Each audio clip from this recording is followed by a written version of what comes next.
Okay, let's dive right in. Today, we're going to deconstruct one of the most important documents in our field, Annex A of ISO/ISC 27002-2022. We're going to break down this entire framework for information security controls into its 4 core pillars.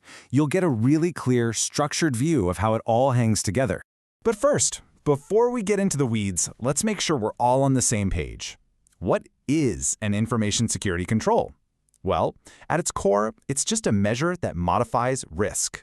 These aren't just, abstract rules sitting in a binder somewhere. These are the active, hands-on safeguards, the countermeasures that you actually put in place to protect your most valuable information. So here's our roadmap. We're going to start with the big picture, the framework itself. Then, we'll break down the 4 key categories one by one: organizational, people, physical, and technological.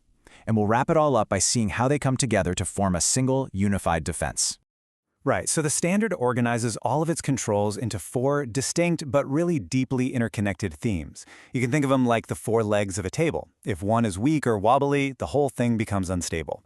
So let's take a look at each one. First up, organizational controls. Seriously, this is the bedrock. It's the foundation that everything else gets built on.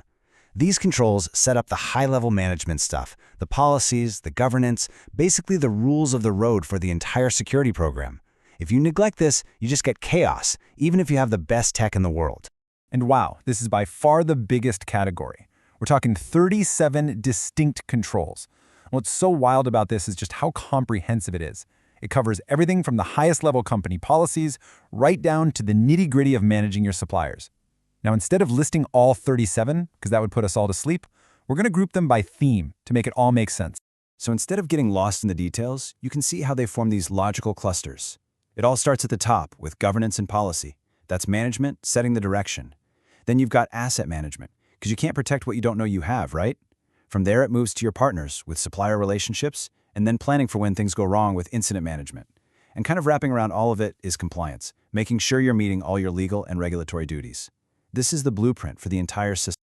Okay, let's move to our next pillar. This brings us to people controls.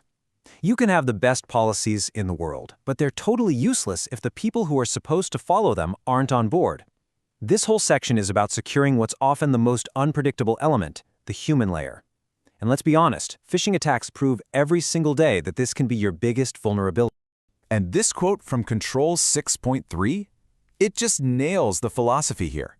This isn't about some one-and-done training session when someone gets hired. The standard calls for appropriate and ongoing awareness, education, and training. It's about building a real culture of security, not just checking a box. And what's so smart about this is how these controls map directly onto an employee's journey with the company. It starts even before they join, with background checks. Then, during employment, their responsibilities are spelled out in their contracts and constantly reinforced. With so many of us working remotely, Control 6.7 is absolutely critical.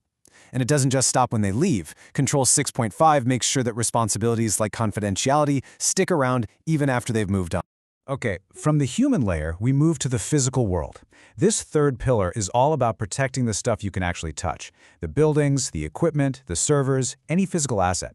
I mean, this is how unencrypted laptops walk out the front door, or how someone gets into a server room who has no business being there. You just can't ignore it. A really key concept here is defense in depth. Think of it like layers of an onion. This slide is a perfect example. Control 7.1 is about the outer perimeter, your fences, your walls, your reception desk. But then within that perimeter, Control 7.6 demands extra security for specific secure areas like a data center, which will have its own much stricter controls. It's about creating multiple barriers that an attacker has to get through. And the scope of physical controls is just huge. Yeah, it includes the obvious stuff like locks on doors, but it also covers things we might forget, like protecting against environmental threats, floods, fires, that sort of thing. It even gets down to the user level with the classic clear desk and clear screen policy, and into the weeds with things like secure equipment disposal and even the security of your cables.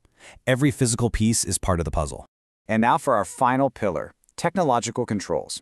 This is what most people think of when they hear the word cybersecurity. This is the digital shield, all the hardware and software that stands between your network and, say, a nasty ransomware attack. This is the world of firewalls, encryption, and all that good stuff. This family of controls is massive, but it's not just some random list of tools. As you can see, it's all logically organized. You've got access control, which is all about who gets in. Operation security is about how the systems actually run. Network security covers how data moves around. Secure development is about how you build your software safely. And finally, data protection is all about protecting the information itself. It's a complete 360-degree view. Let's just zoom in on a really key modern control, data leakage prevention, or DLP. Its purpose is crystal clear. Apply measures everywhere, on your systems, your network, your laptops, to spot and, more importantly, prevent sensitive info from walking out the door. This is a crucial defense against both accidental leaks and malicious insiders.